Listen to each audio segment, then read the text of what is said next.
All right, y'all, it's 5:30, so we're gonna get started. Don't you worry about everybody's not here. Whoever's not here is supposed to be here. Just you, just as long as you're here, that's all that's supposed to be here. Who all got this last week? Jump drives. 1, 2, anyone else?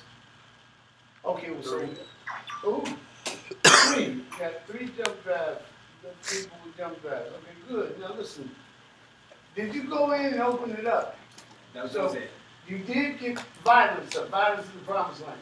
I don't think that was, I think that might have been one that was a problem. Huh? I didn't see That's a that. I book. saw it. I saw it, but I didn't open it. Well, that's a book that I want you to read. That's why you got this. Okay. Read that book. Okay, Now, that book was written in 1993. okay. Now, the few people who might be here who have actually read the book, do you think that some of the things that were in that book have actually started and are happening and have come to happen?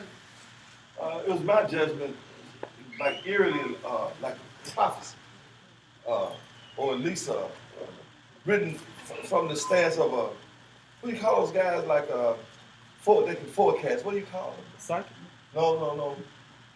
Different authors that write books based on the information that they have at Like hand. the one out of France, What was his name? I can't think of his name. Nostradamus. Yeah, but we got another one. He wrote a book, not that recent, but like in the 80s or something. Oh, George Orwell? no. He wrote Future Shock. That's it, Future He Shock. wrote 3 books. Third, Alvin Toffler, that's the one. Say it. third wave, Who said that? That's right, Third Wave and power shift. Power Shift. Power That's Shift, right. yeah. Everyone here needs to read all of those books, because I have watched all of you talking a lot, and I'm trying to figure out where you're getting this information from.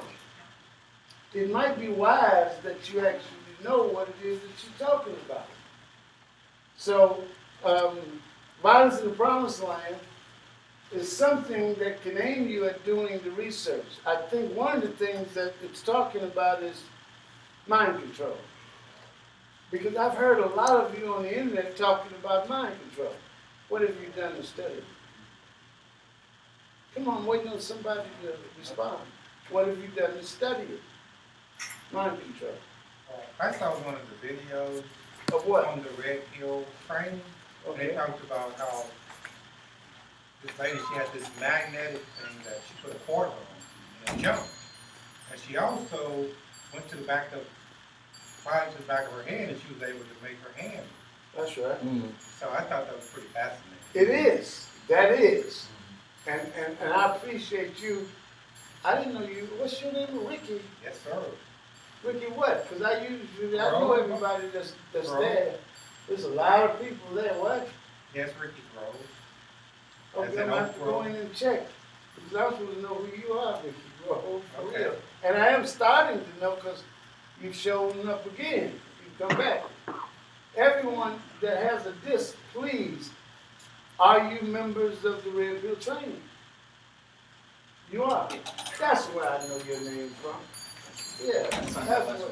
Huh? I signed up that night. You did. Well, good. And you've gone in and you've been doing some research. I've gotten some. What have you found? Well, I don't remember specifically what I. Well, what you do in the future, if you have some questions or problems, you just send me a message. You know my name, right? On the site. I'm saying, what's my name? Clifton Black. No, Clifford. You have a brother named Clifton. I'm Clifford. All right? Clifford Black. So you just send me a message and I'll explain to you what you should do. Or if there's nothing in the site that can help you, then I will respond to you in an email. All right? Now there's another book there beside Violence in the Promised Land. Right? And I like to smile every time he tells the story about what that book caused him to do. This is Brother Al Lewis I'm speaking about now. And the name of the book is Discipline, Violence, and the African American Child. So like I'm saying to you, if you haven't done it yet, you should read Violence in the Promised Land. Are you speaking of discipline, violence, Well, what I was really speaking on the disc, and what I'm saying to you is just like reading Violence in the Promised Land. Go in and read Disciplined Violence in the African American Child. The reason I want you to do this so desperately is because there are so many people that you are relative to who say, that's my child.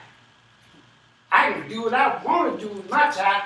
If I beat him, that's my business. You ever heard that before? Yes. And then you ask them, you say, well, you will say, I'm sure I have. Anyway, I said, well, wait a minute now. What made you start beating your children? And they'll say, God told me to do it. Spare the rod. And then do what? Spare the rod, spoil the child. Spare the rod and spoil the child. I asked them, now wait a minute, where'd you get that from? Brother Ricky, you know where that comes from, right? Came from the Bible. I'm not laughing at you or nothing, but I'm laughing about what you say. Now, what I need you to do is you go in the site, and on the site, Okay. it will show you the poet who actually invented the term and why it was invented. Interesting. Someone here who has done the work, you know. I know you know. Who knows? Samuel Butler. His name? Okay, what's, Samuel Butler. you sure it's not Samuel Johnson? I thought it was Butler. Oh, wait a minute, now let me think. I think, no, Samuel Johnson is one of the originators of the English lexicon. He invented the English dictionary. The one that he's speaking of, what did you say? Samuel Butler. He invented a particular poem with some other thing, other poems. But this one he wrote because of what? Say it again. You've actually gone in and studied the poem, haven't you? A bit. I need you all to do all of it. Don't do a bit. Do the work. Or It's going to be Oedipus. valuable later. Or Understand, if folks would have done the work in the 1960s, y'all wouldn't have had to be sitting here now. But because they didn't do the work, that's why you are still going through this. You are trying to protect your children from getting slaughtered. And everyone is trying to act like it's not really happening. It's happening. Now this one here, the one with the potato chips in his mouth, you see, I have been very serious ever since he was half the size that he is now, of getting him ready so that he can stay here on this planet. And if you are not doing the work to get your children ready to be little soldiers, then we got us a problem. You see, you think, because I've had people say this to me all the time, besides, spare the rod, spoil the child. Well, see, we got to let them be children. I don't think you've got time to let this young man here be a child. You don't have time. 5 minutes to midnight now. Huh? It's beyond 5 minutes to Yeah. midnight. 5 minutes to midnight is on that clock up in Chicago. You know about that clock in Chicago, right? What they call that clock? Doomsday. Oh, Doomsday Clock. That's the one in Chicago. And recently it has been right at 5 minutes to midnight. And it goes back and forth between 15 and 30 minutes. But for y'all, you got about a minute left. You got about a minute. So you got to get real busy as soon as possible. Now, if I am saying things that you don't have a clue to what I'm talking about, and you have to figure all this out, and it bothers you because you don't understand, because a lot of us, it gets on our nerves and we don't quite comprehend something.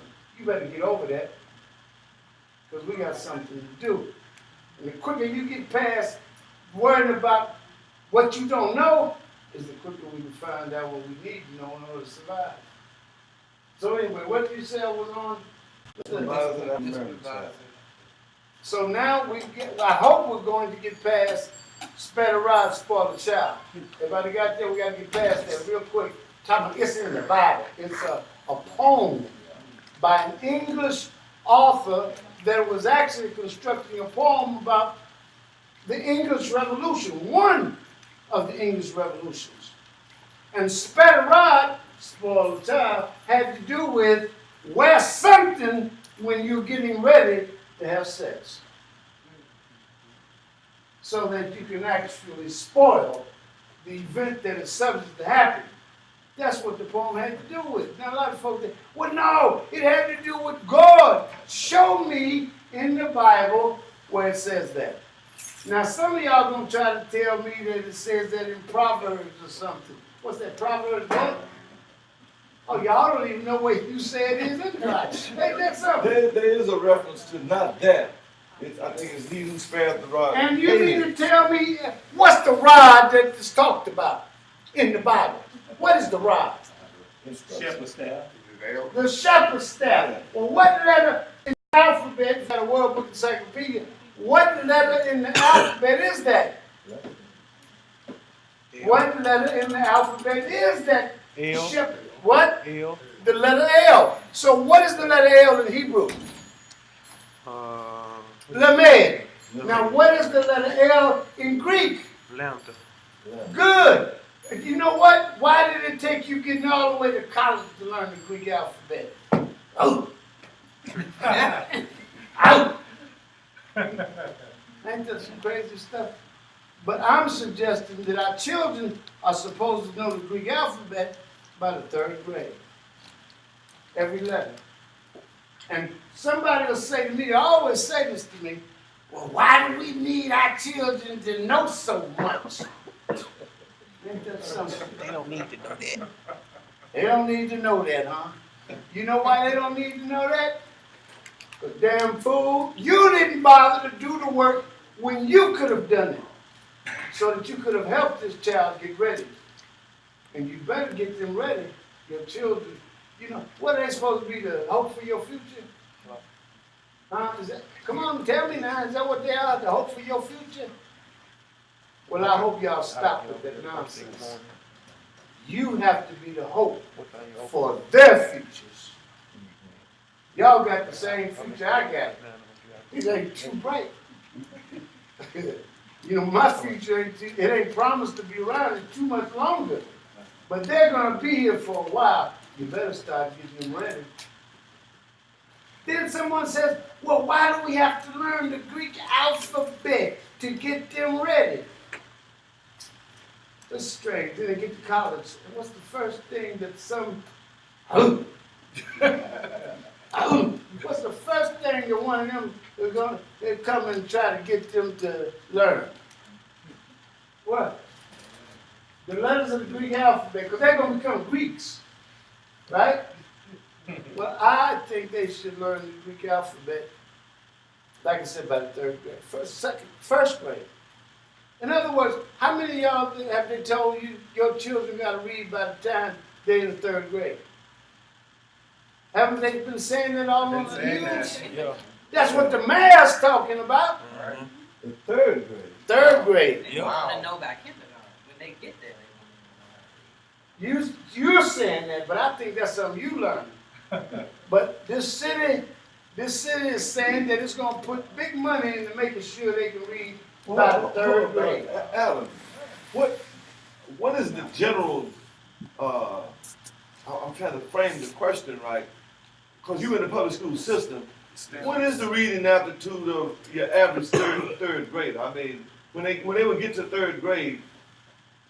So I work with most of the high schoolers, and I can tell you it's low there. But as far as So you elementary, mean when they get to high school, they still can't read? no, Isn't that something? sir. Isn't that something? The average is there on a 4th grade level, just kind of round across the board. By the time they get to 9th grade, they're on the 4th grade level. Now what are we gonna do? Matter of fact, this one here, see, he putting stuff in his mouth, so we're about to have a problem. But it's okay because he has been doing what I hope he's still practicing. You know Desiderata? Why you tell me? No, you don't want to even try.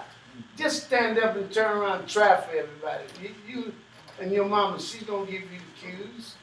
You can do it. You don't need that book. Come on, stand up. Tell everyone Desiderata. You quick to want to be bashful. You shame. Now, we need to get over this, y'all. Everyone here knows Desert Dorado, don't you? You know it? You got it, Daniel. Well, you tell them this. Since Daniel won't do it, you tell everyone. Come on. Go, Go placidly. There it is. noise and haste. What did you say? Go placidly through the noise and haste. Louder so everyone can hear you. I learned it from listening to him. Okay, but he's forgotten And it. that's It's just the practice. first sentence. But listen, let me tell you something, everyone. Your children, if they do not practice, they will forget it by in the morning. Practice is the most important thing they can learn. If they do not practice, they will forget it by in the morning. Why do you think that when you were in grade school, and I think did you play grade school football? Did you play grade school football? I did, You did. Well, didn't you have practice regularly? every day. And what were they teaching you at practice? Um, The fundamentals? right, fundamental, And you had to practice the fundamentals, right? right. Okay. Then when you got to high school, what did you have to do? You had to learn what? You had to learn the fundamentals. Right, Again. Then you had to do what every day? right. You had to practice the fundamentals. Then when you left high school, did you go to college? Did you play football in college? Never played in college. But those that do go and play football in college, guess what the first thing they have to learn? They got to learn the fundamentals. And guess what they have to do every day? They got to practice. Now, why is it that the children come into your classroom, they don't practice anything, they don't learn how to do this, and you mean to tell me we're doing this for football and basketball and all this, but the most important thing that we can do with ourselves, we're not bothering to practice. Our little ones they must practice. If they practice, they can get good. But you know what your children do? They push back. Well, why are they pushing back on you when you try to get them to learn? Come on, somebody tell me. What's the reason? What's the cause for them pushing back? Bored. You said the children are bored. They are bored, but I don't know if that's why they're pushing back on you. You've been feeding them, putting cloth on their bodies, transporting them. Why are they pushing back on you? Relativity, Lazy. They are lazy, but that's not exactly it. I didn't understand the relativity. Getting it though. from- Why is it They're getting important it from that I the learn this? parent. You said getting it from what? Well, let's hear what you're saying and why you're saying that, and then we're gonna hear why you're saying what you just said. Because it's kind of like the monkey see, monkey do. Oh, good. So you mean your children will behave in certain ways that you behave, especially if you behave in negative ways. They pick that up quick. Well, what were you saying? I didn't understand the relativity of a lot of the subjects, particularly as I got into junior high. I would ask myself, why have I got to learn this stuff? Because ain't none of this I want to do in life. I pretty much knew what I didn't want to do very early, so it was like a waste of time to me. Now, anything that I enjoyed doing, I did pretty much on my own anyway. I loved learning about the atomic bomb, because they kept telling me we was gonna get blew up anyway, so I wanted to know what was gonna blow me up. So I studied nuclear fission and fusion and that stuff, but man, I could have cared less about a lot of that stuff that was projected, even though today I see its relevance, but I had few teachers that could teach me relevance. Well, understand. These are good reasons. But you're going to have to teach yourself why they're really pushing back.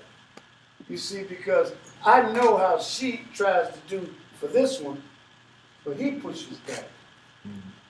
And all of your children, for some reason, are pushing back. I know how his child pushed back. You understand? And there's reasons for this. But also, let me check this. Just using Guido as an example. Man, he pushed back a lot, but he still was absorbing. And what he finally figured out for him, what motivated him was, he wanted to be smarter than the teacher.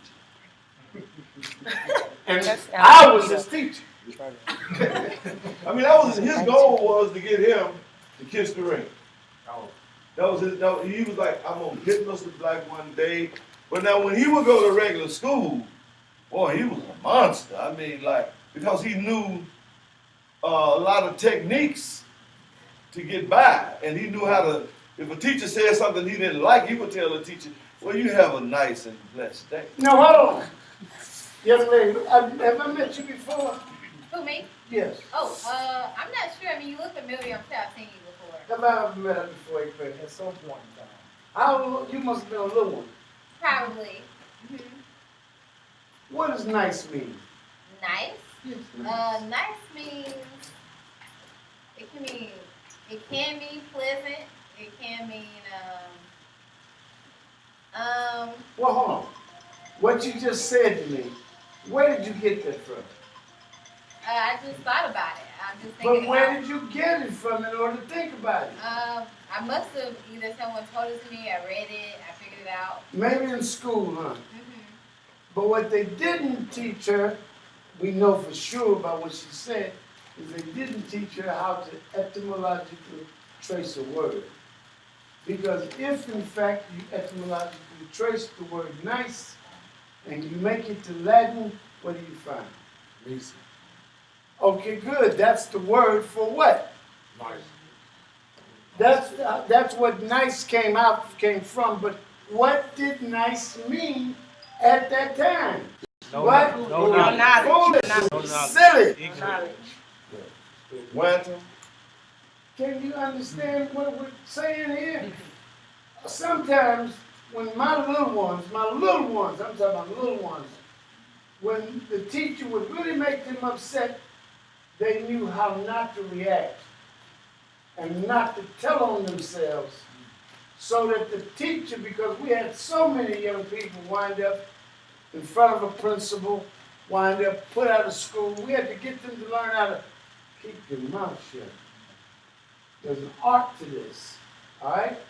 So my little ones, once they had gone through this long enough, and the teacher actually got on their nerves for real, next morning they bring an apple to school and put it on the teacher's desk and say, "You so nice." Baby, my son. Now understand what you're doing when you can do that. You can actually talk to someone in their face using words. And because they don't really know what you're talking about, you're the one that's going to control this if you do it right. How do I know this is real? Where does the word world come from? What? You about to say something out your mouth? Say He it. knows, little dog. He knows. What? Okay, you're going too far. I don't want to go that far. I want to know what the word world actually is and how did it become that. Come on, Ricky, spell world for me. Take lambda out of it, and what do you got? Good. You see, words create worlds.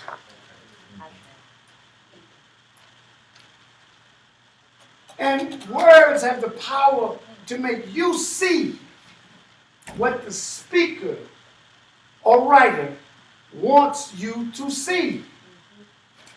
And that's how worlds are created. I know that's how Walt Disney created Disney World. I know that's how Western civilization created the white man's world. I know them folks over there taking care of them camels every day have created the Arab world. Well, hold on, Ms. Black. I'm kind of confused now. What? Because you just referenced these different worlds, which are what? Belton showing. And so, now, if you're suggesting that somebody can create, via language, a worldview for me, Uh-huh. and then I hear people say, well, we must tear down white supremacy and white. Well, guess what? As soon as they say it out of their mouths, guess what I know? I know they haven't really been studying. You see, what they did was they looked in a book by Dr. Neely Fuller Jr. that he wrote in the 1950s and early 1960s, and now they're repeating something like they think they know what they're talking about. That's some nigga shit. They don't know what they're talking about. They haven't done the work. You see, if they do the work, then you have to have opposites to be on this planet. Where you have positive, you have to have negative. But you've got to have both. And it has to unite. And you have to learn how to unite the opposites in order to get power. Yeah.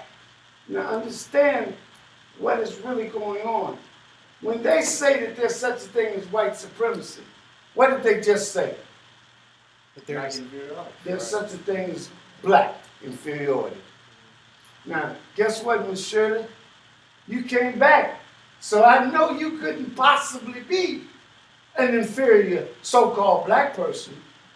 See, inferior black people, they don't come back here. Not those that actually hear me talking to y'all. They don't come back. So what I want you to understand, I want to understand, what do you mean? If I'm invoking white superiority, and I'm also axiomatically invoking black inferiority?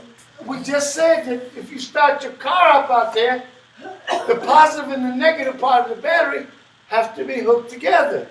You have to unite the opposites. But you're always going to have opposites. So if you got a positive, you must have a what? Negative. If you do have a thing called white supremacy, what must you also have?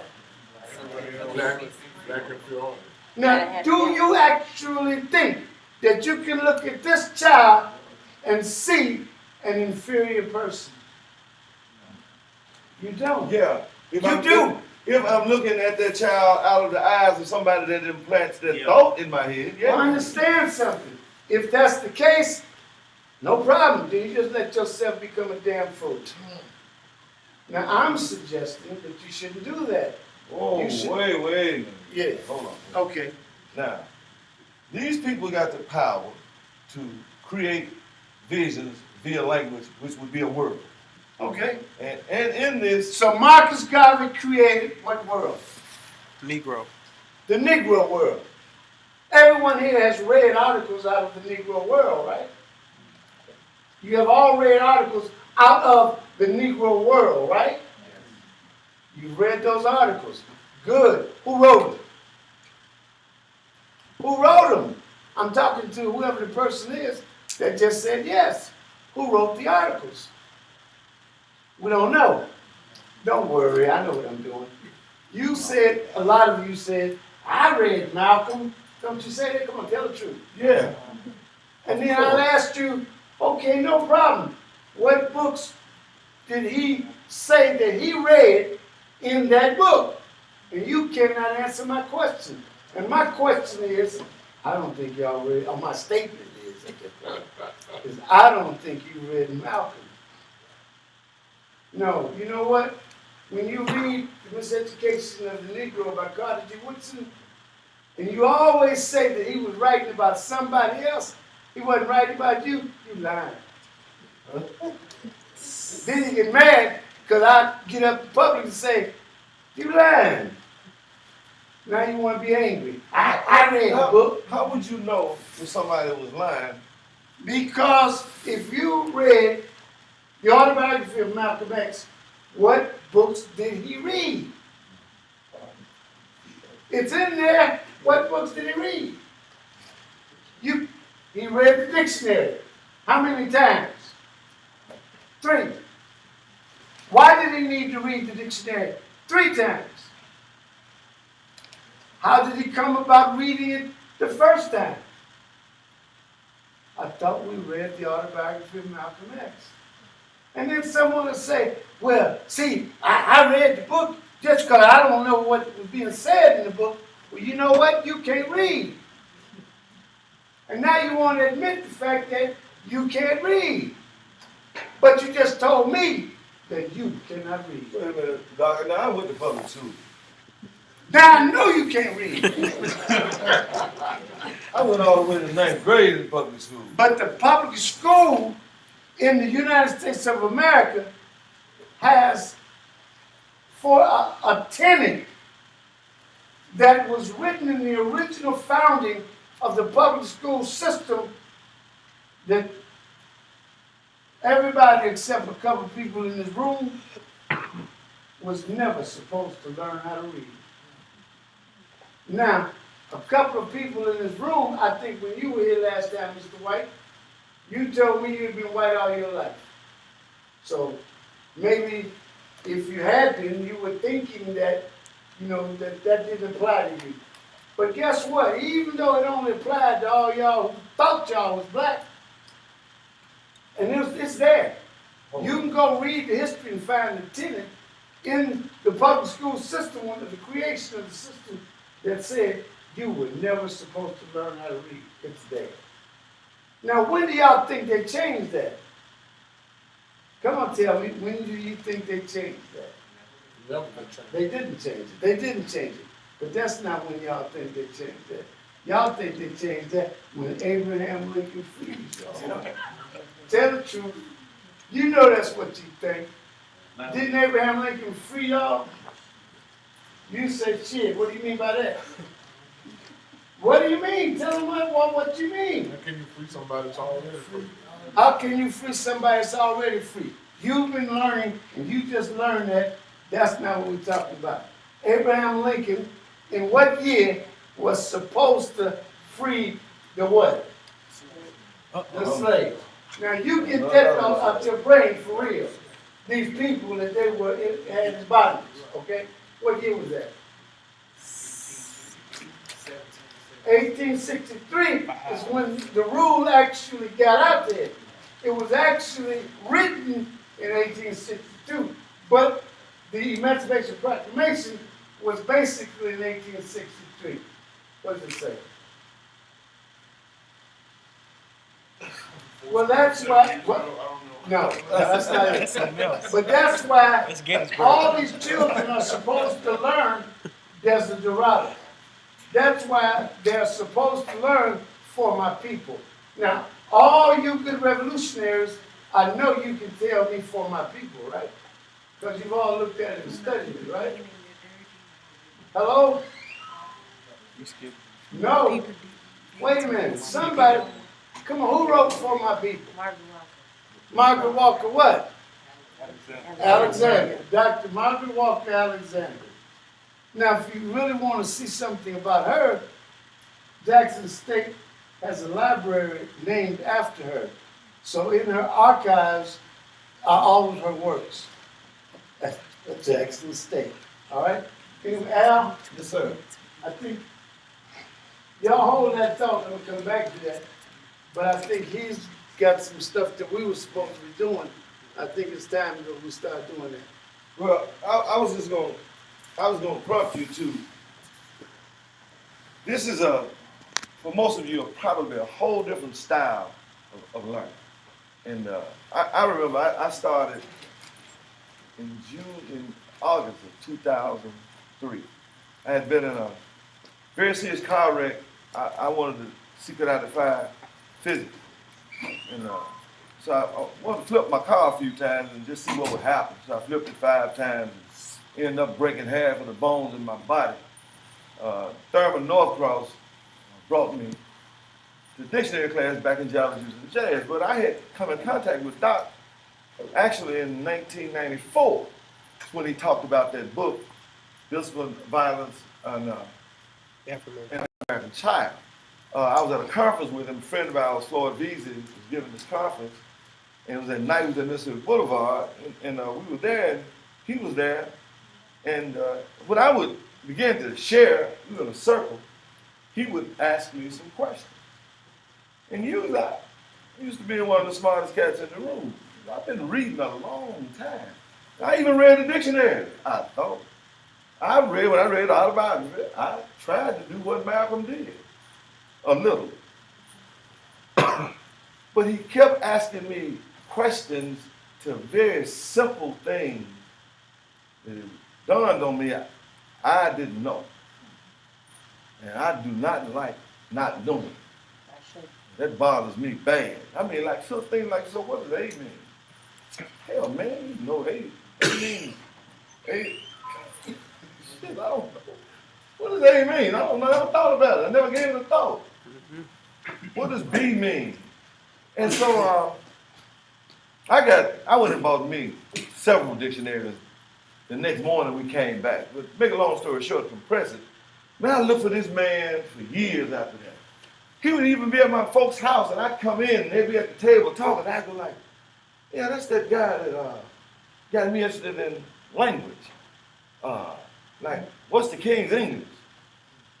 And who was that king? Who was the king? We never answered that question last week. No, we did. Somebody did. No, they didn't didn't. No, we never No, answered it it last week. No, they didn't. We used the term, I speak the king's English, and I have a command. Who was the king? You know, somebody said it was King. Who did they say that last week? King James. You said it was King James, and then he asked, what was King James' last name?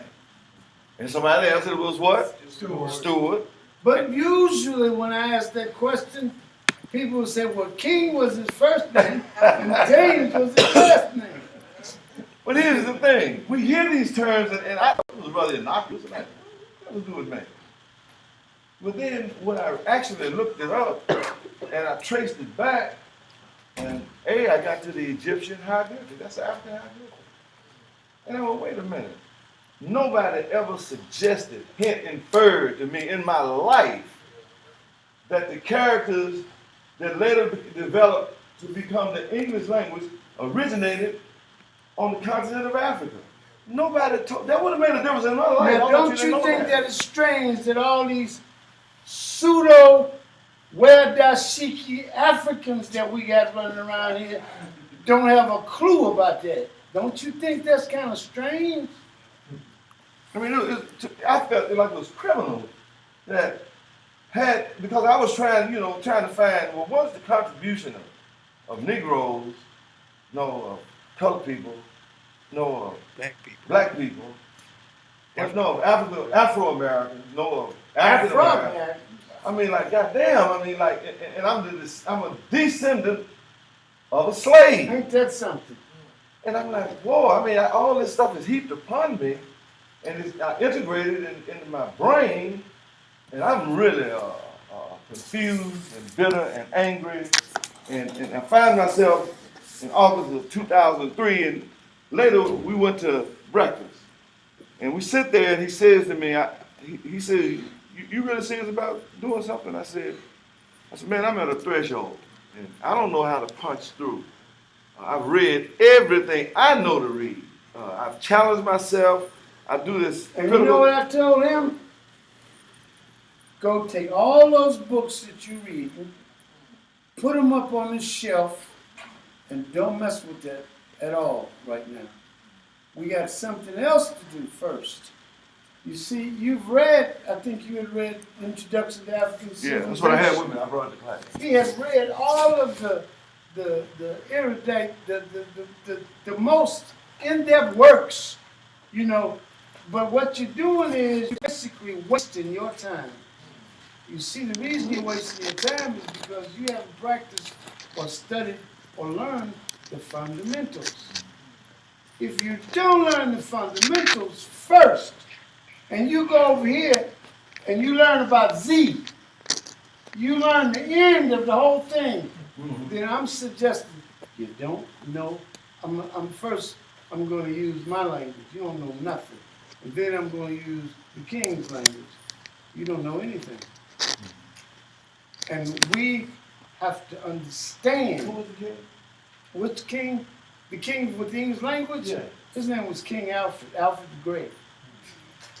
And if you're talking about American English, because there's a difference between English and American English, his name was Webster. What was his first name now? Oh.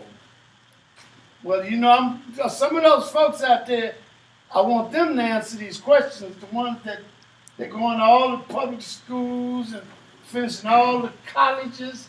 How come y'all don't know that it's Noah Webster? Every time I go to a college when I was going, and I used to speak in front of audiences with PhDs and masters and things, they'd all say Daniel. Here's the thing.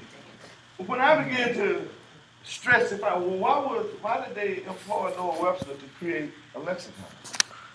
I never considered that. You know, I just thought the stuff just magically came together.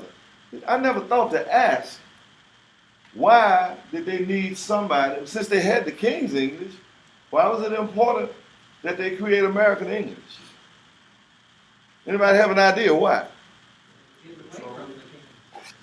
That was one, but they had a specific reason. But getting away from the Let me king, do this, They Doc. didn't want to be Okay. linked to England. They wanted to have their own leader. That's correct. But let's try it like this. You know, I hear people all the time, and even when I might type in Facebook, I might type something they call vulgar word. I like vulgarity. And so I might type shit. And somebody invariably, over a period of time, will ask me, why do you use such vulgar language? And I'll ask them back, because I'm trained to do that. What does vulgar mean? What does shit mean, actually? And I've yet to have anybody tell me what it means. How did it become vulgar? Who made it vulgar? Does anybody know? Go ahead. Comes from the Latin word vulgate, I believe. No, shit. well, no, But you're right on that. He's close. No, he's Yeah. close to that.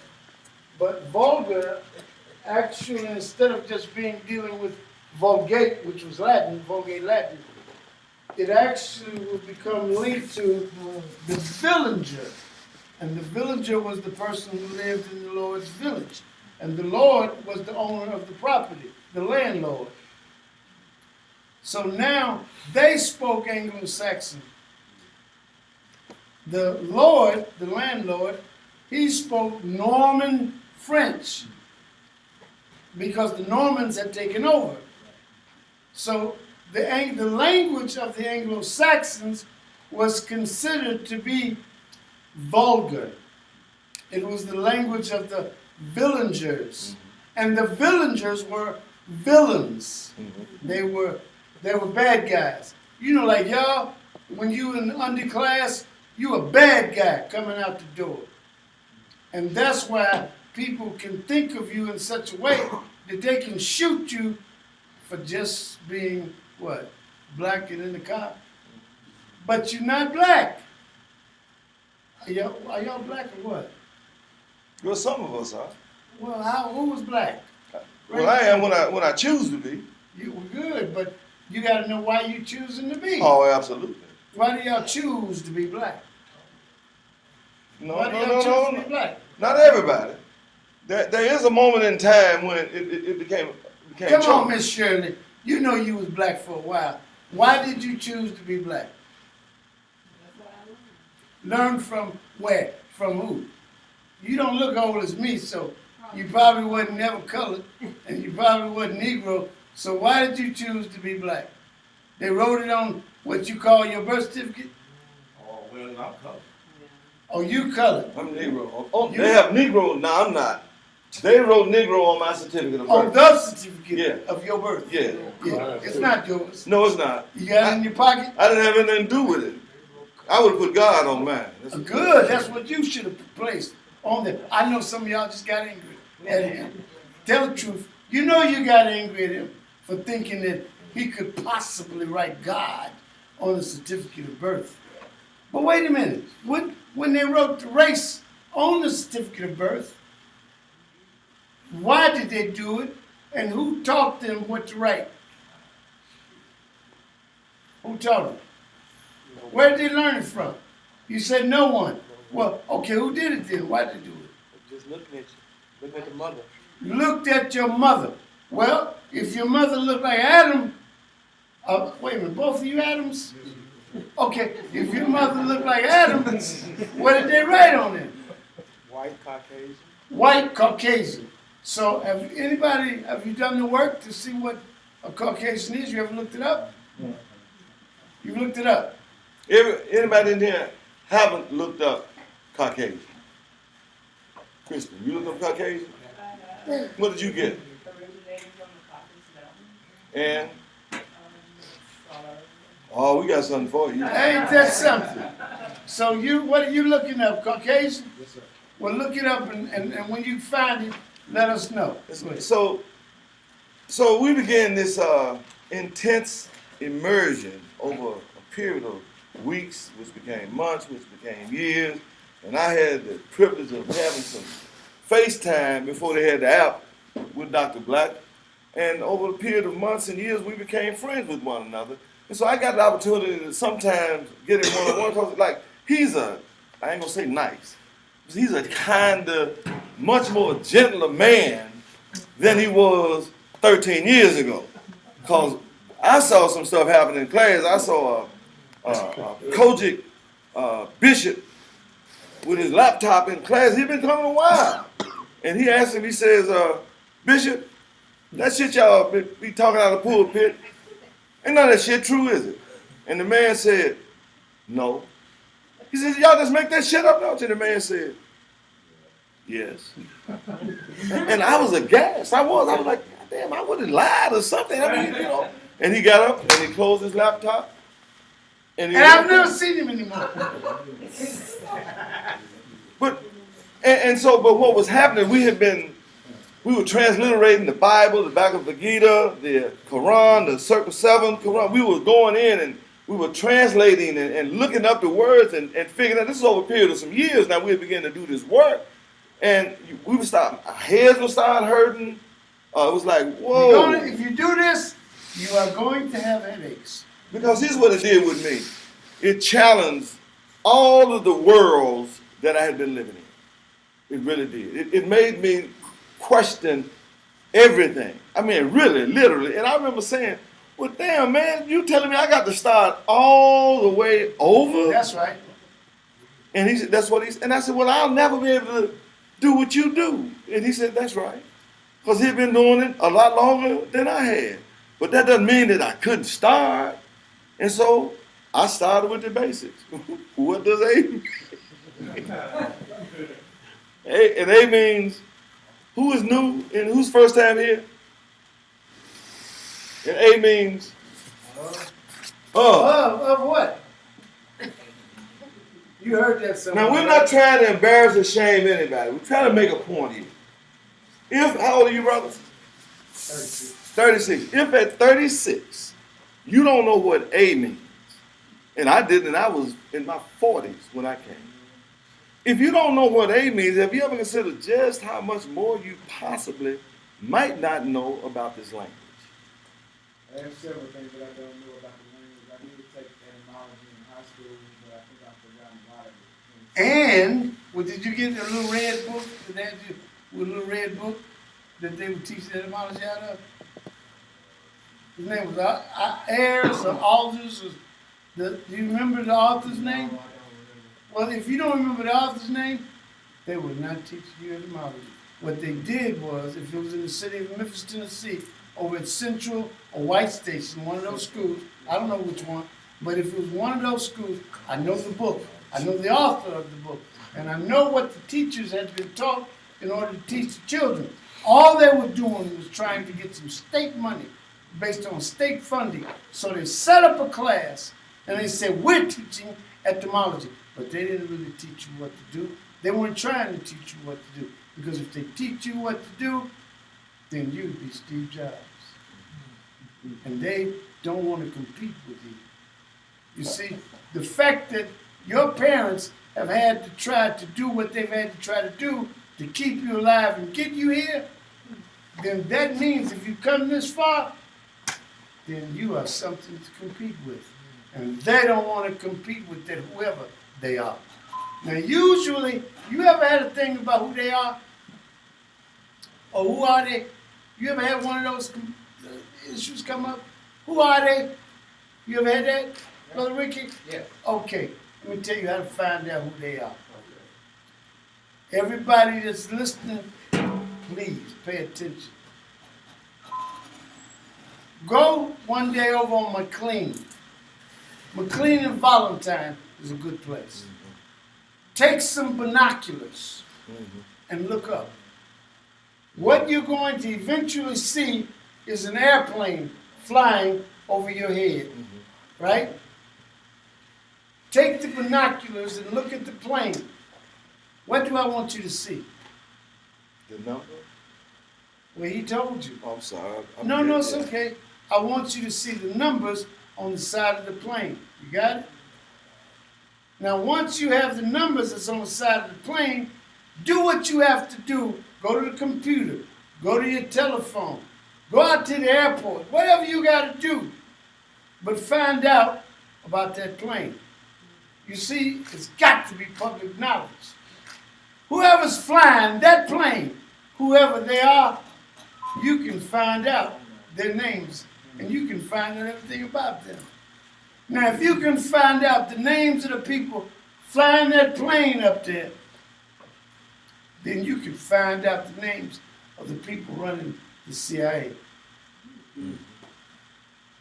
You can find out the names of the people running whole governments on this planet. It's up to you to do the work, but you're going to have to learn how to do the work. And just because you think you can call words out of a book, that does not mean that you know how to read. Teach yourself how to read so that you can teach your children how to read for real. And I will guarantee you, in just a short time, you will know who they are. So, I want to shatter this world, the white man's world. But I want to shatter the colored man's world and the Negro man's world and the black. I want to shatter everybody's world. Because I'm not concerned with anybody's world but my world. That's all I'm concerned about. And wait a minute, before he goes any further, I don't happen to have on one of my sweatshirts right now. But everyone who knows me knows that I wear a sweatshirt, and on the front of it is what? Mr. Black's world. Mr. Black's world. Now, just because I live in Mr. Black's world, that does not mean that you have to live That's right. in Mr. Black's world. What I'm hoping that you're going to learn how to do is live in Daniel's world. That's right, Daniel. You have to develop the ability, the capacity to build your own world inside of yourself, because that's where you really are. You're inside of yourself. Now understand something. You think that you are what I'm looking at, but I suggest that who you really are is what I can't see, because it's inside of you. And what's inside of you, it's a subject. It's invisible. Wait, hold on. Now, so you're talking about I and me. I and me. And the me is the object. But wait a minute. Everybody in here knows what me means, right? Everybody knows what I mean. Now, I want you to consider this. Some of you may. But I went for years in my 40s and I never bothered to do the etymological or epistemological research to figure out what I meant. I never thought to do Adam, that. tell them all what I means. Everyone, tell them what I mean. Yeah. Oh, I see what you're saying. One of y'all got to know. Which one? I mean, if I had to take a solid guess at it, I'd say it had No. to do with the Roman numeral 1. But I like that, but that's not it. But I like that because it does have something to do with the Roman numeral 1, but it's not the Roman numeral 1. Now, where can you find it? Where? You have one in your hand? What's the letter I mean? Tell us. Oh, should they tell us I or should they tell us me? Me, I think me. Come on, everybody here's looked up me, right? Wait a minute. You've never looked up me? Okay, wait a minute. Before you go to I, go to me. You mean to tell me y'all all graduated from college and you've done this and you never looked up me? Boy, something wrong in here. Me, Yeah. no straight. Stop. You're going too far. Don't go past the etymology before you get to the definition, and the definition is only a commentary. It's only a commentary.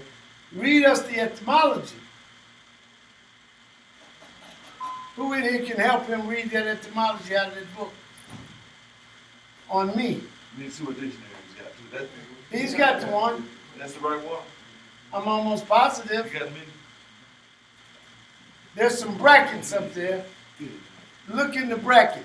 Wait a minute, Michael Brown is in here. Isn't that your name? Yes, sir. Oh, yeah, you doing right. Tell him what me is. I'm George for the tell. George, tell him what me is. We was right. Yes, but which eye? There it is right there. It's right there in Yeah, your book. that is the objective case of eye. Okay. Now, You see wait a minute, See wait a the minute, y'all. objective case of Hold eye. on. What is the objective case of eye? Now, wait a minute. You mean to tell me we've all graduated from the best schools in the country and you don't know the objective personal pronouns versus the subjective personal pronouns? You didn't have that in school? Boy, Man, no. what kind of education did we get? Public. So guess what? Whatever your parents were paying for, that's exactly what they But got. we have a constitutional right to a public education, isn't that No, correct? no. It Wait is a nowhere minute. in the Constitution that says you got a right to an education, and there's nowhere in the Constitution that says you got a right to your opinion. I got freedom to speak. Huh? I have freedom to speak. That ain't got to do with your opinion. The only right you got to your opinion is the right to keep it to yourself. That's the only right you got. But you'll say, well, I'm entitled to my opinion. You know what? I don't think much of people who feel that they're entitled to things. What am I relative to my opinion if I'm not entitled to it? First of all, your opinion is what it says that it is. What in the book, what does it say about opinion? You gotta turn them pages quickly, son, to keep up. Stay on Caucasian though, Theo. We coming back. So Don't you get gotta off have a that. magic marker in there to get back. Because sometimes we can go rather quickly. Y'all ain't got the opinion. Yeah. Well, you know what? We have to practice using a dictionary. We should be able to find a word. Yeah. What does it say? Find etymology. Say it again. Loudly, loudly. They believe not based on absolute certainty. Is that a definition? That's a definition. Okay, no problem. Read it again. All we're doing right now is dealing with the definition. Read it loudly, Brother T. That's more than what you think. To suppose is better. And then now you got to figure out what think is later, but we're not going to deal with that right now. Wait. I know we're not gonna deal with it, but I just want to ask the question. Serious, the honest answer, by show of hands.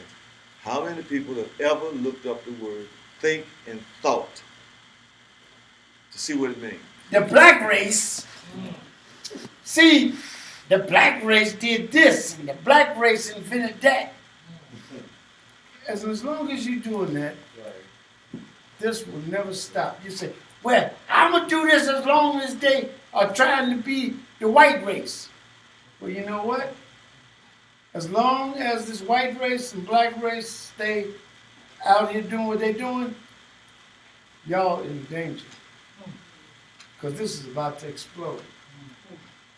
So Theo, come on, let's go, man, with Caucasian. The mythical white man. We did it last week, but we have to keep it repetitive. Come on, Theo, read it out loud. Caucasian adjective, one. Of the cultures is people or their culture. Wait a minute, you said one? One what? It's the first definition. It's the First definition. Mm-hmm. How many definitions are in there? You have for the Caucasian, there are three. 3 definitions for Caucasian. That's a Webster should be about 1953. Webster's, Ain't that I something? can take it back to 1828. The second one we have so named in 17. Stop. So name. We need to deal with so name. Because so name and say so called, wouldn't that be the same thing? That's right, it'd be the same thing. So named by who? Mm. By whom? By what person? German anthropologists. Wait a minute, hold on. Everybody know what anthropologist is? Does everyone know what anthropology Well, what is? does it? Studying the origin of man. Anthropo is man, and the logi is the study of, and if it's a logist, they study that thing, right? But to study man you gotta get out there and find other people, right? Johann Blumenbach never went outside of the territory that he was born in. Now, he just say that name so everybody can see that that comes out of the dictionary. That's important. That's right. His middle name is Friedrich. Go ahead, keep on. Stop. Who did what? As an error. As an error. Keep going. Well, what year? Does it mention a year? 1795. Isn't that something? So you mean to tell me some damn fool invented race in 1795 and y'all been acting like you did it? That's So, how you all act. What Like you was know something about Caucasian it. before 1795? Didn't exist.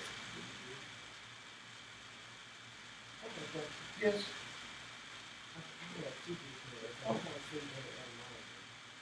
You know that'll happen sometime. But now wait a minute.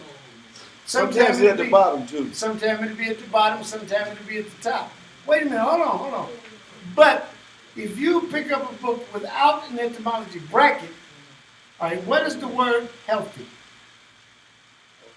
No, give me, oh yes, the word holy. It is the same word as the word holy.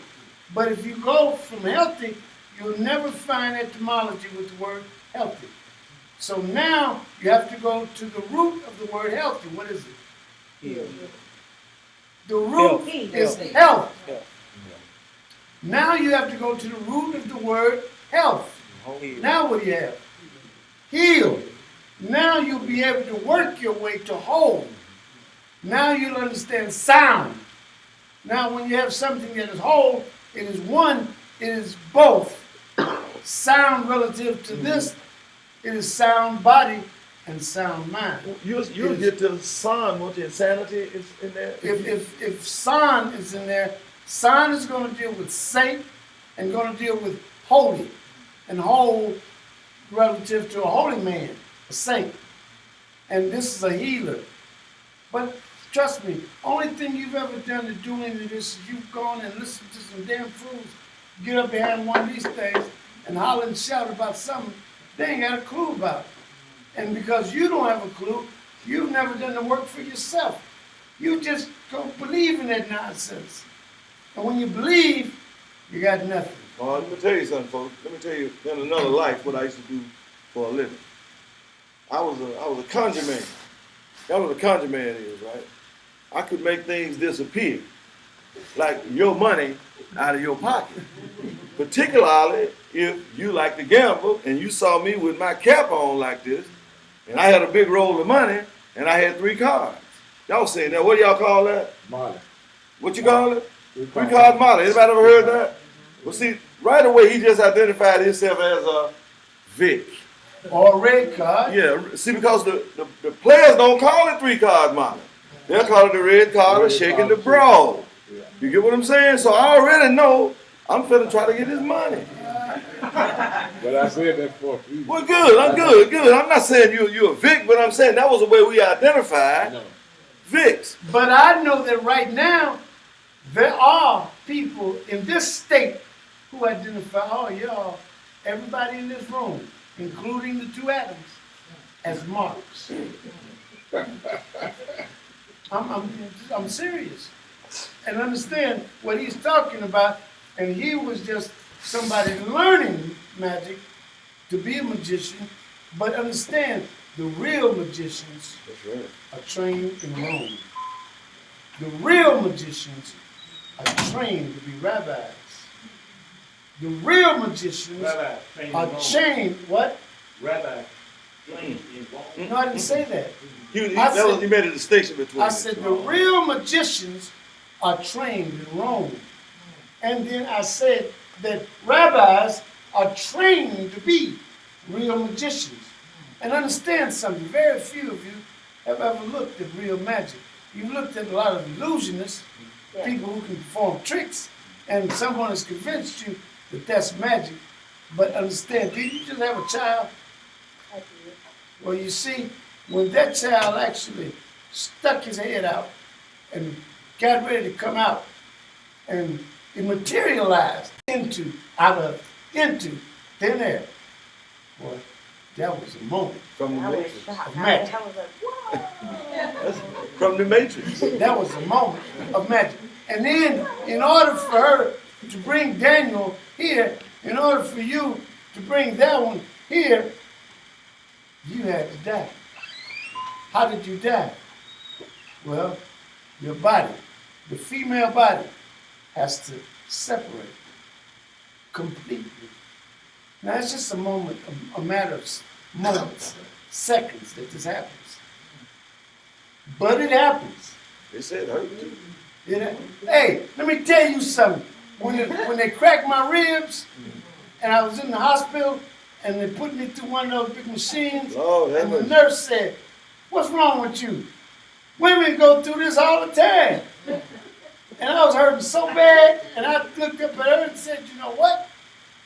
If I had been born a female, and if it's this kind of pain that I'm going through, would none of y'all be here?" Oh, Baby, I'm here too. Lord. Be an empty word. Nobody. So let's. Oh, Die is the split. It is a split division. It's die. Anything dealing with die is to split apart. Divide, direction, anything dealing with die, D-I or D-Y, it is to break apart. so, Theo, let's finish, because I don't want to leave y'all with this one. Finish reading. Who erroneously thought that the original home of the hypothetical Indo-European. You just stop right there. Now let me tell you something. All you folks that wasted your time spending all this money you got to spend, and how much did you pay to go to Rhodes College? I still got $26,000 worth of loan payment. You mean to tell me you still in debt?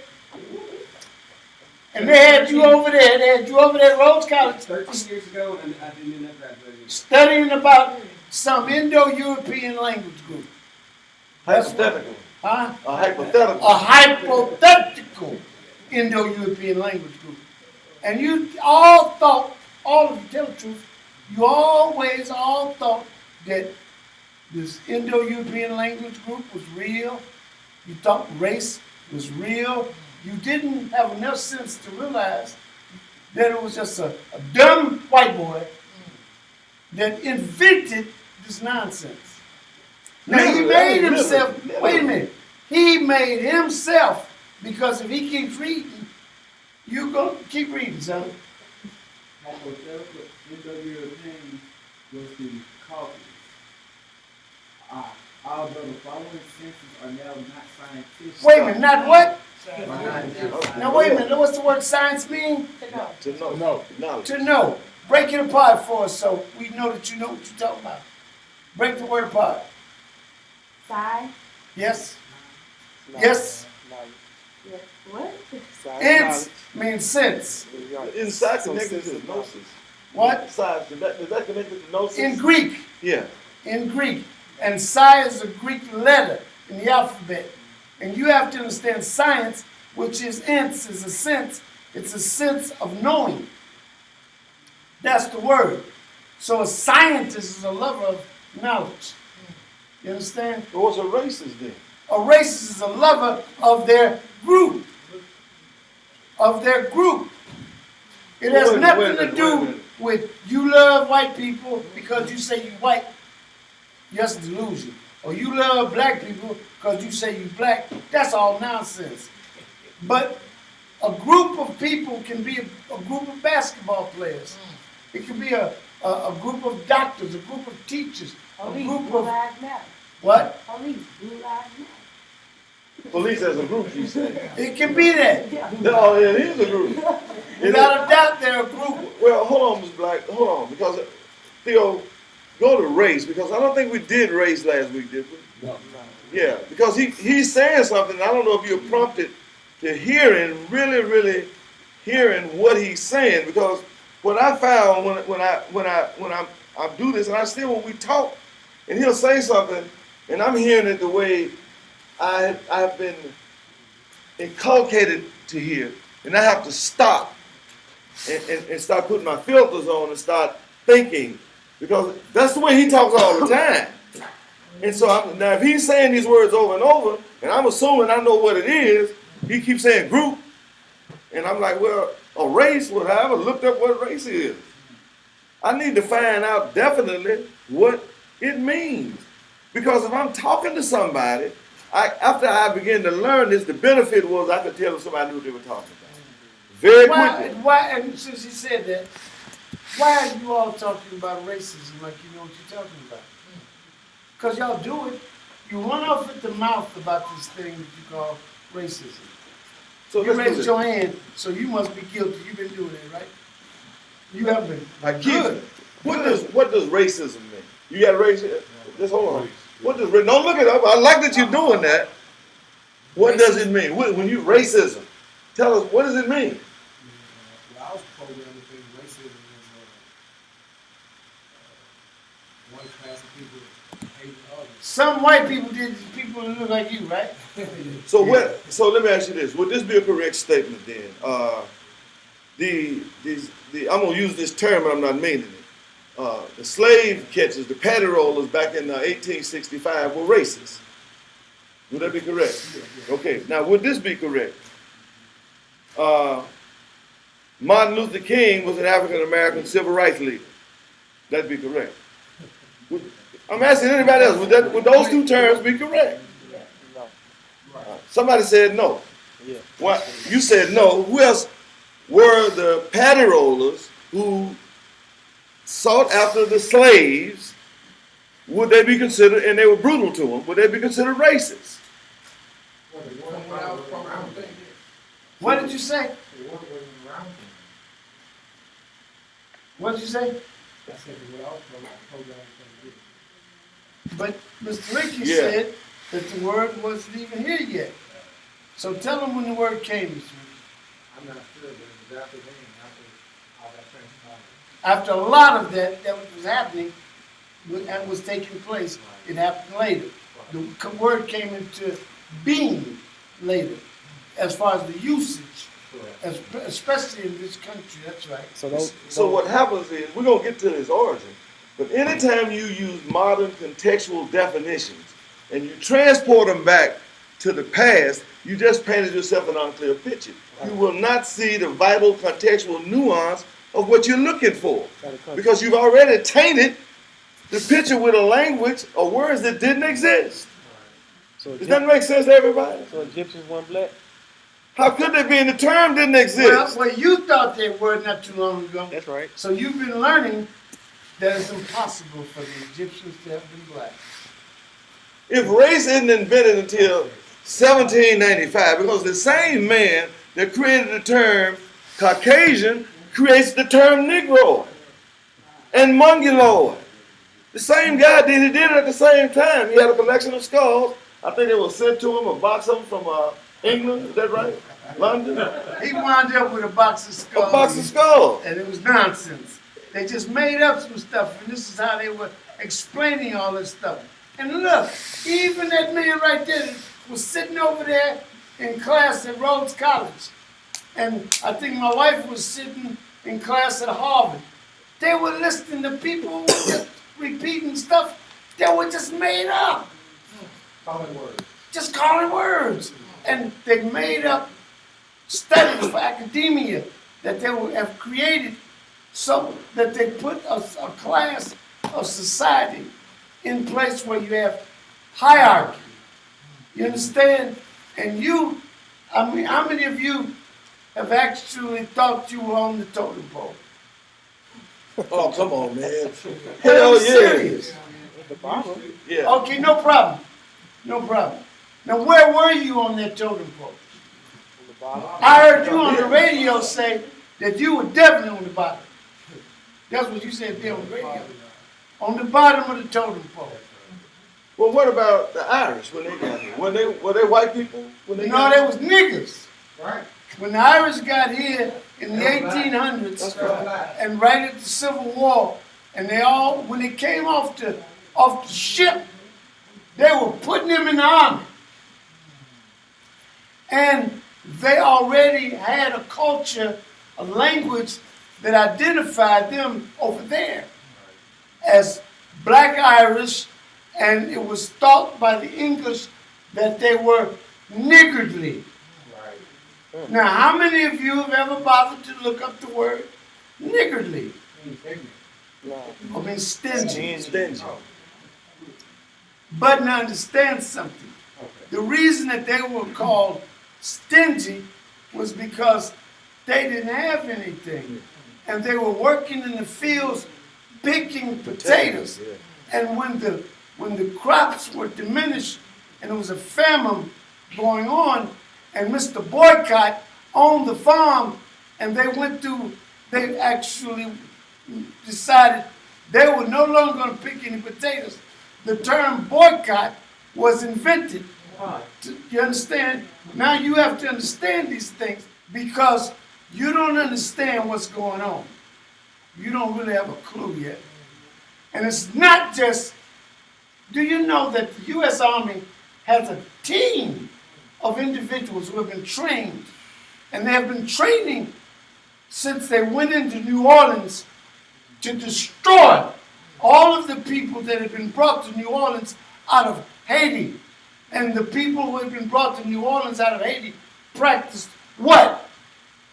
Voodoo. Y'all call it voodoo. You call it voodoo. But some people that came out of Haiti were practicing Dambala. And you have to go to Brazil and understand the different groups that were taken to different places. And they all had traditional ways of life. Well, why would they want to hunt down those people that do those Because people who really truly understand what voodoo is and Santeria and all the rest of these things have a power. And it's a power that a lot of folks don't understand. And when they come across things that whoever is flying that airplane, don't understand, they will destroy it. They are not going to understand how your children actually can solve equations like 45 times 45 quickly, without computers, without pencil and paper. You understand? They're not going to understand how your children have thoughts that they did not program into your children's thoughts. If we do this correctly, we can actually start doing the work.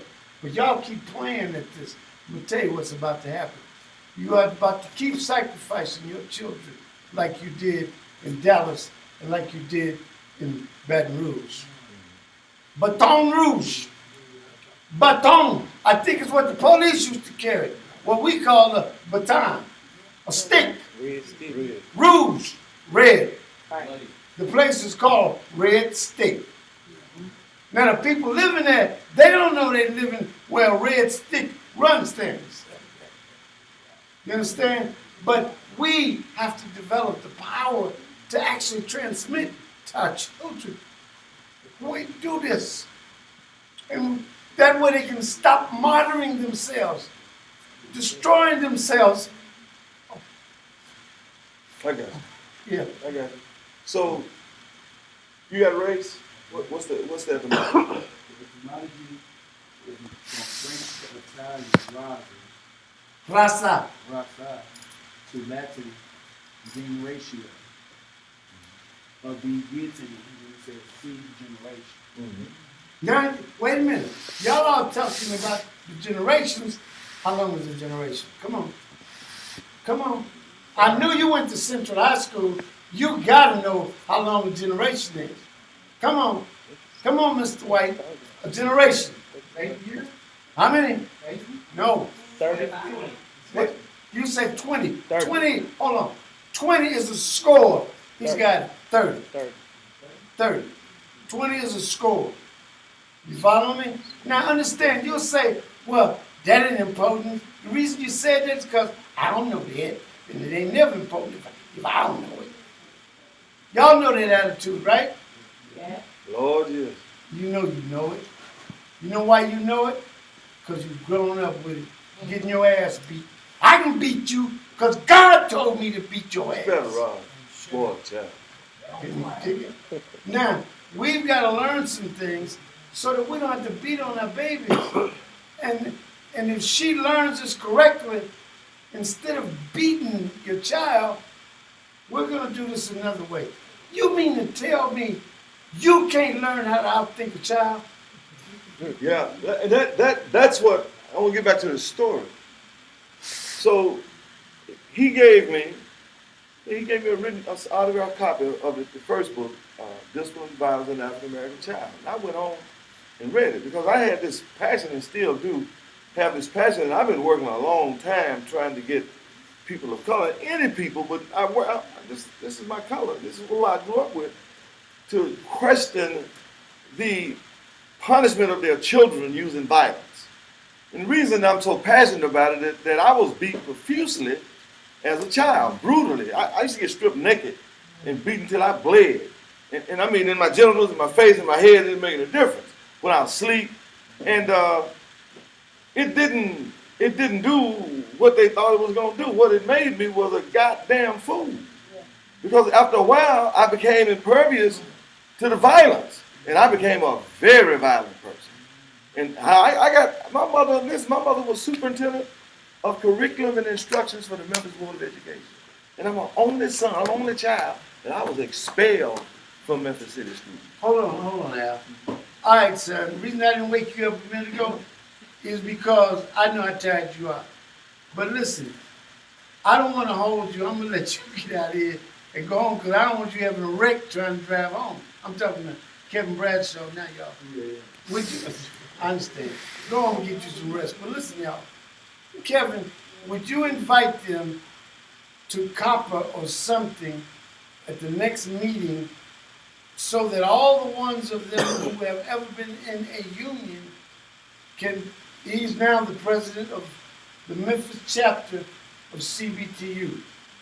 Now CBTU is the coalition of black trade unions, but they have people who think they're white in there, all right? And we all are people that are working together. And we're unionists, not the union. We're the unionists, and we formed another union of people that can get something done. So would that be a group? That's a group. Would that be a race? That's a race. So now, Kevin is the president of the local Memphis chapter, and I'm asking all of you to get with him in some kind of way. He and Ms. Bell back there are going to coordinate how we're going to form a group out of Memphis. So by the time of the next convention in New Orleans next year, no, we taking a bus down there. And see, every year I go, the reason my wife is doing the work, you know, but every year that I go, I'm just trying to get to the parties. And Chicago has a room, and they have a party. And Detroit has a room, and they have a party. Oh, they party. Philadelphia have a room, and they have boy, these are some parties like y'all ain't never experienced. All right? But this year, Memphis is going to have a room. And not only are we going to have a chance to share with folks about the sanitation workers strike and about the Kellogg workers lockout, what they call the strike, but we're going to actually make sure that all of you can learn what you're trying to get everybody to learn. How to test your own damn soil. How to test your own water. You don't have to wait on nobody. You should know how to test air in your backyard. If your child does not know how to test air for themselves, just think what you're making them walk into. Because Monsanto got a plan for your ass. You understand? So hopefully, with Ms. Bell's help and Kevin, and she's looking at the clock, because we got to get out of here. I mean, I'm sorry, Al, go ahead. Well, I'm gonna wrap it up. I read that book, and it just, because I would almost get into violent clashes with people when they would try to convince me that beating a child was the way to go. And I didn't have any rationale other than my own anecdotal experiences. Black folks think that beating children is a good thing. And so when I read that, and we began to have discussion about it, boy, when I figured out and looked, there it is right there, it hit me. This is a way of staying connected to those prison plantations, because that's where it originates. When I searched the world about how indigenous people discipline their children, I never saw anything about them beating them. And they What led did their you find, if I children may ask? into, What did you find in that meeting? Well, most of the time they taught them self-correction. Most of the time the children were so loved and nurtured that they didn't want to be disobedient to the parents. There's a book called The Continuum Concept, and it's about this African tribe, and they went and studied them. And the women, the first 3 or 4 years, almost in constant contact with that baby. And so what I love, this is another one about the Gahara tribe.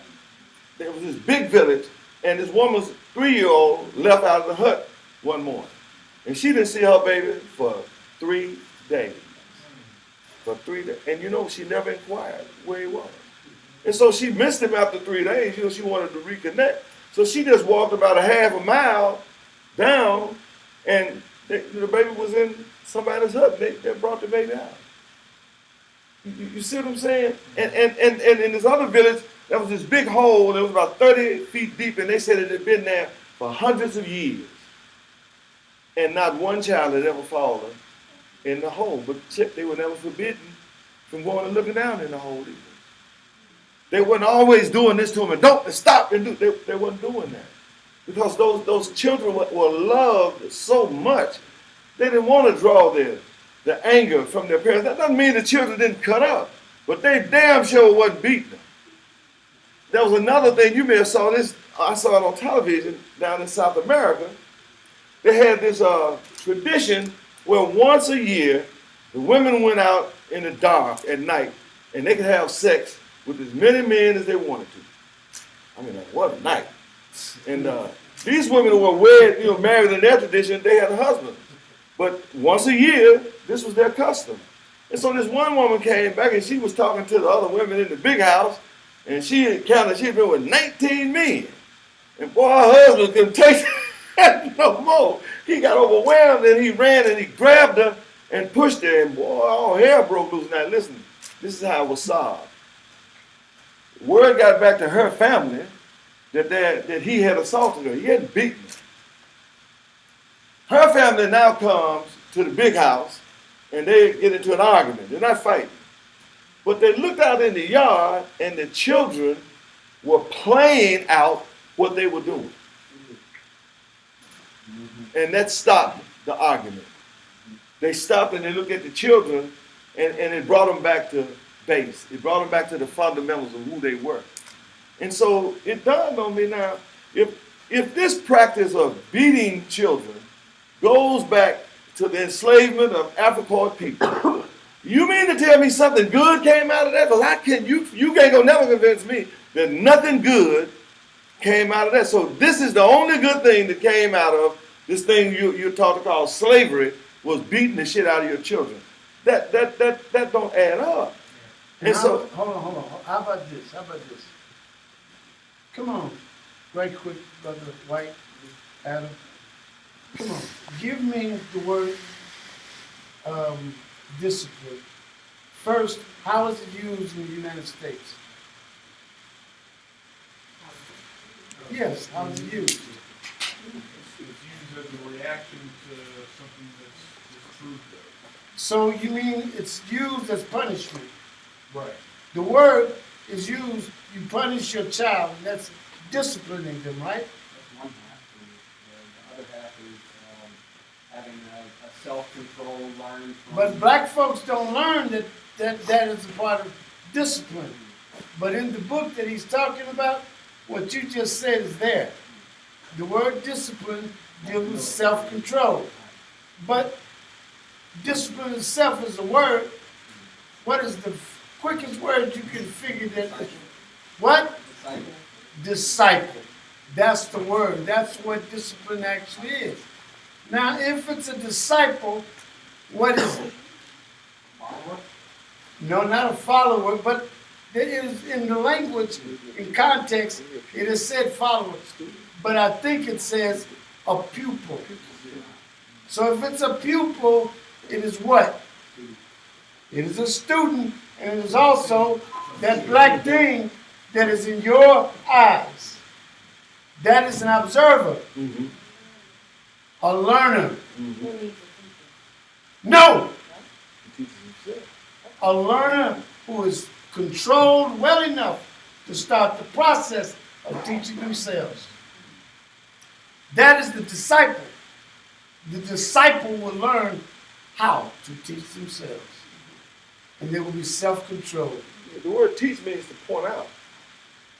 When you're teaching, you're pointing out, you're showing the path for the students to learn for themselves. If you're just lecturing the child's not necessarily learning anything.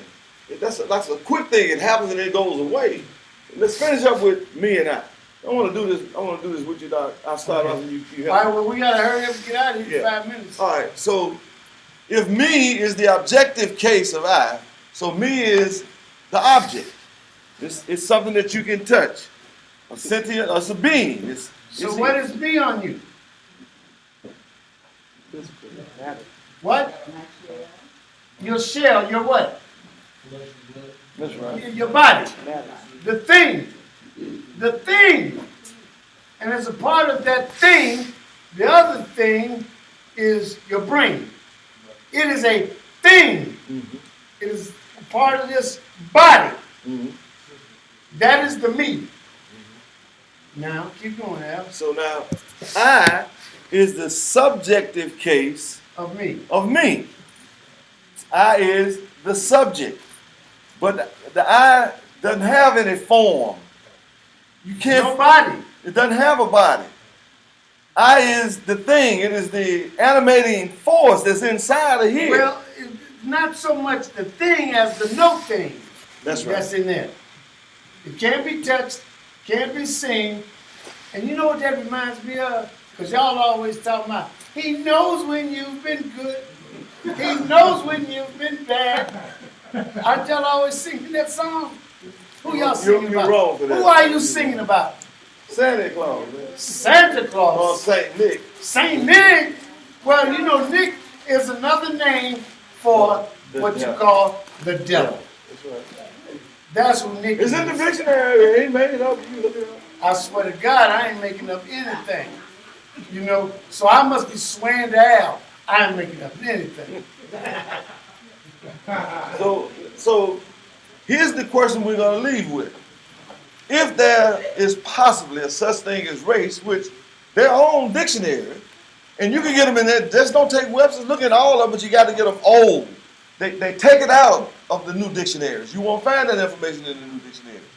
But if Johann Friedrich Blumenbach creates this concept of race in 1795, it then disseminates out. People begin to use it to their advantage to subject people that look like us, okay? And then they attach inferiority to people that look like us. They did this And every deliberately. time y'all hear the word slave, come on, tell me what you think. Come on, girl. What do you think when you hear the word slave? What picture do you see in your brain? A black person. So you mean to tell me every time you say the word slave, you see yourself? Something wrong That's with the that. picture. But what, Children do that. what's a slave though? What is a slave? I think you're guessing on that one. You ever look the word up? Anybody? I'm gonna pick on you again, Christian. One What does is the slave least. mean? That's right. Slavic. Well, how did it become associated with people who look like us? Because I don't think Slavic people look like us. Yeah. So how? Yeah. Wait a minute, y'all. We gotta get out of here. We So got- hold it, folks. We on next week. All right. Well, we got to get back Pick up to right where you are. I. We're gonna Hold on. start with I. Hold on. Anybody here that needs a disc, there, and only because you're here, they are $40. Everyone who has a disc needs to send me a message when you come across the memory site on the disc, the program. I will explain to you how to get in if you don't know how. And if I can't explain it to you when you come back, we'll sit in one of those computers and we'll do it together. All right? Anything you can't pull up, I'll make sure that you're on the site, right? All right. You're not on the site yet, Adam. Okay, hopefully you will be soon, all right? We start next week with what? I, I, because we got to do I to begin to break through this. If you wanna get a disc, get it from Miss Joanne back there, all right? All right, and it's important that we start working on those discs because you have to learn memory strategies. We're going to start building up your brains. Anybody got a headache?